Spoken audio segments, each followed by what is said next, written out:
नमस्कार दोस्तों, आज मैं आपको मंगलवार व्रत की कथा सुनाने जा रही हूँ। प्रेम से बोलिए बजरंगबली की जय हो। एक ब्राह्मण दंपत्ति के कोई संतान न हुई थी, जिसके कारण पति पत्नी दुखी रहते थे। वह ब्राह्मण हनुमान जी की पूजा हेतु वन में चला गया।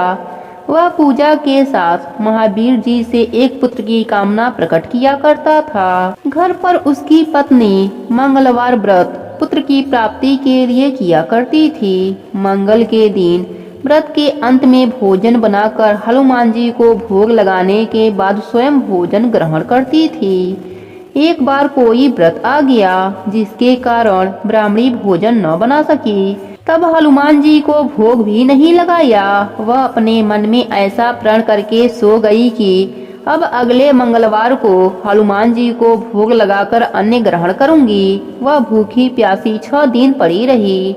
मंगलवार के दिन तो उसे मूर्छा आ गई। तब हनुमान जी उसकी लगन और निष्ठा को देखकर प्रसन्न हो गए। उन्होंने उसे दर्शन दिए और कहे, मैं तुझसे अति प्रसन्न हूँ। मैं तुझको एक सुंदर बालक देता हूँ, जो तेरी बहुत सेवा किया करेगा। हनुमान जी मंगलवार को बाल रूप में उसको दर्शन देकर अंतर ध्यान हो गए। सुंदर बालक पाकर ब्राह्मणी अति प्रसन्न हुई। ब्राह्मणी ने बालक का नाम मंगल रखा। कुछ समय पश्चात ब्राह्मण वन से लौटकर आया। सुंदर बालक घर में क्रीड़ा करते देखकर वह ब्राह्मण पत्नी से बोला, यह बालक कौन है? पत्नी ने कहा, मंगलवार के व्रत से प्रसन्न होकर हनुमान जी ने दर्शन दे मुझे बालक दिया है। पत्नी की बात छल से भरी जान उसने सोचा, यह उल्टा बेविचारणी अपनी कुलुस्ता छिपाने के लिए बात बना रही है। एक दिन उसका पति कुएं पर पानी भरने चला तो पत्नी ने कहा कि मंगल को भी साथ ले जाओ। वह मंगल को साथ ले चला और उसको कुएं में डालकर वापस पानी भरकर घर आया तो पत्नी ने पूछा, मंगल कहाँ है? तभी मंगल मुस्कुराता हुआ घर आ गया। उसको देख ब्राह्मण आश्चर्यचकित हुआ।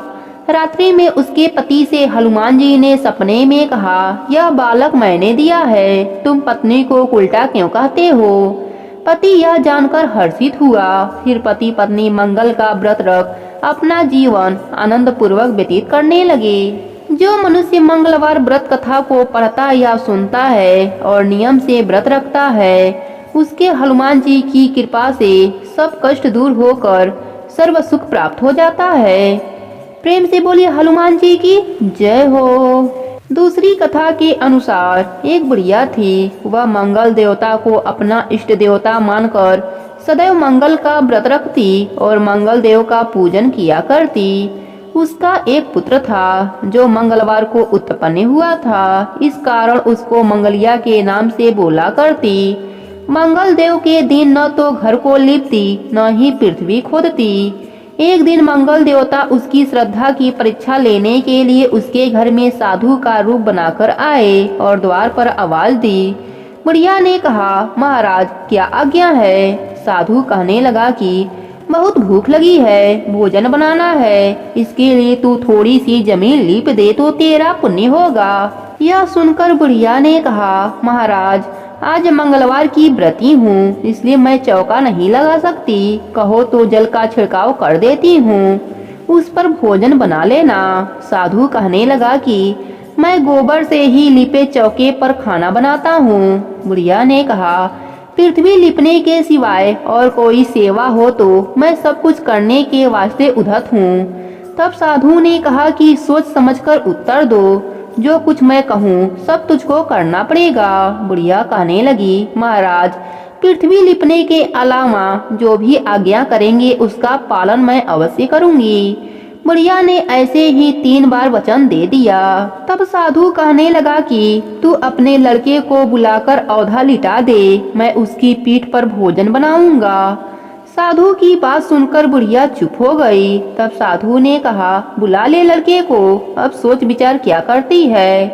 बुढ़िया मंगलिया मंगलिया कहकर पुकारने लगी। थोड़ी देर बाद लड़का आ गया। बुढ़िया ने कहा, जा बेटे, तुझको बाबा जी बुलाते हैं। लड़के ने बाबा जी से जाकर पूछा, क्या आज्ञा है महाराज? बाबा जी ने कहा कि जाओ अपनी माता जी को बुला लाओ। तब माताजी आई तो साधु ने कहा, तू ही इसको लिटा दे। बुढ़िया ने मंगल देवता का स्मरण करते हुए लड़के को औधा लिटा दिया और उसकी पीठ पर अंगीठी रख दी। कहने लगी कि महाराज, अब जो कुछ आपको करना है कीजिए, मैं जाकर अपना काम करती हूँ। साधु ने लड़के के पीठ पर रखी हुई अंगीठी में आग जलाई और उस पर भोजन पकाना शुरू कर दिया। जब भोजन बन चुका तो साधु ने बुढ़िया से कहा कि अब अपने लड़के को बुलाओ, वह भी आकर भोग लगा ले। बुढ़िया कहने लगी कि यह कैसे आश्चर्य की बात है कि उसकी पीठ पर आपने आग जलाई और उसी को प्रसाद के लिए बुलाते हैं। क्या यह संभव है कि अब भी आप उसको जीवित समझते हैं?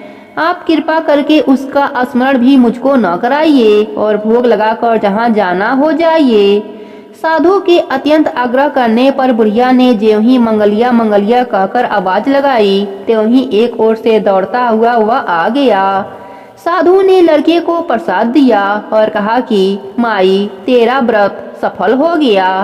तेरे हृदय में दया है और अपने इष्ट देव में अटल श्रद्धा है, इसके कारण तुझको कभी भी कोई कष्ट नहीं पहुंचेगा।